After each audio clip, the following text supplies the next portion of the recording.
let's try to understand this term called backpressure. We often hear about it when writing code as well as when designing systems.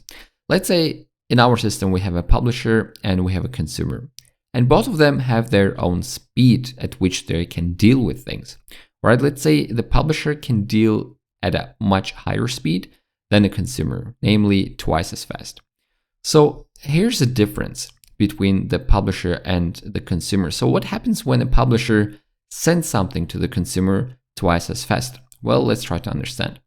First of all, it's also important to note that the term backpressure actually it's coming from the fluid dynamics, which is basically talking about pipes or the water in the pipes, where the supply can be at this pressure, 60 psi, and the system pressure from the other side can be higher. That means the water from the right side is gonna flow at a much higher pressure and speed into the left. And this is called backpressure. And in case if we wanted the water to flow from the left to right, that's not gonna work. So there's some backpressure occurring. Now, backpressure can be seen in many different scenarios. Let's start with the first one. It can be a simple message queue, such as RabbitMQ, all right? And broadly speaking, any event-driven system. Let's say we have a publisher and the publisher sends 3 messages in a millisecond, but our consumer can only consume 1 message within a millisecond. So what's going to happen? Well, all these messages are going to be, or either going to be dropped, which is not ideal, or we have to control it somehow, or it's simply going to get buffered in a RAM, as message queues normally do. Another scenario would be writing or actually reading from the disk. So let's say we have some data on our disk, it's 1 gigabyte, and we're able to read basically, as we saw above, 16 megabytes per second. Then let's say we do some transformation with this file, whatever, and then we have to write this transformed file to another disk, but the rate at which we're writing the file to our disk is much slower. So the same problem is going to occur here. So it's either going to get stored in the RAM, or it's going to get, buffered by being stored in the RAM, or there's going to be some data loss. And obviously we want to prevent that. Another scenario, and don't be fooled, because backpressure doesn't only occur in the backend, you can also see it in front-end scenarios. All right, in the front-end, let's say if you're Twitch, you get a lot of comments. Some content creators get a lot of comments within a millisecond.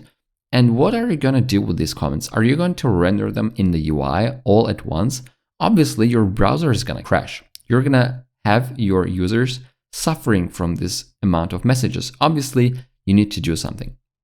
And usually what we do is we apply one of these 3 strategies. All right. So the first strategy is control, meaning the consumer has an ability to tell the producer, hey, slow down a bit. I'm not able to read at this rate. And usually the control is possible in pull systems, which is this one. So whenever we read a file and then write a file, the writer has access to the reader. So we can say, hey, don't read at that speed. Maybe pause for a second because I need to write and then resume again. This is control. This is called control.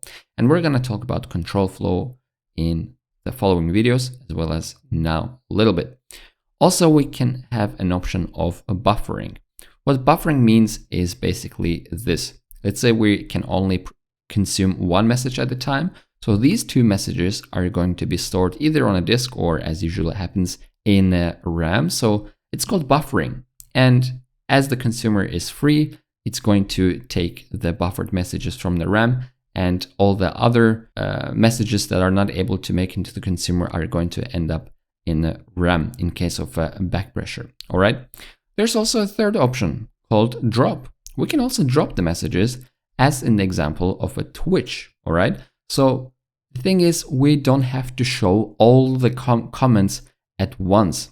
It's totally fine if we simply miss one of the comments because they are okay to be neglected. And this is how you can also slow down the rate of the backpressure in your system. And funny, the last one is actually ignore. We can also ignore the fact that we have some backpressure in our system. Let's say if the consumer knows the rate of the publisher and it's constant, and we always know that our buffer is not going to exceed the limit. Let's say our RAM is 2 GB, all right? And we are aware that our buffer is not going to overflow, so it's not going to go over 2 GB ever and not going to crash our system. If we know that the publisher is never going to overflow our RAM, this is totally fine to have a backpressure. If we don't know that, then you definitely need to take care of that. And in case of buffering, you should always have a limit set so that your whole system does not crash. So as you can see, ignoring is probably the easiest here. The second easiest, or the second best even, is probably control. Buffering and dropping both have their own drawbacks. Now let's talk about buffering and basically backpressure within RabbitMQ first. So RabbitMQ can do this automatically, and you can do this manually. Let me know down in the comments if you want me to make another video on backpressure and flow control within RabbitMQ, or simply cover more videos on event-based systems and RabbitMQ. But in Node.js, and as seen in many other languages, actually this is done automatically. So if we talk about streams specifically, where we read and write to a file, good news. The answer is that Node.js can do all of this automatically. So let's take a look at the code. So I have some code here. I have a manual example of reading a file and then writing it, and then I have an automatic one.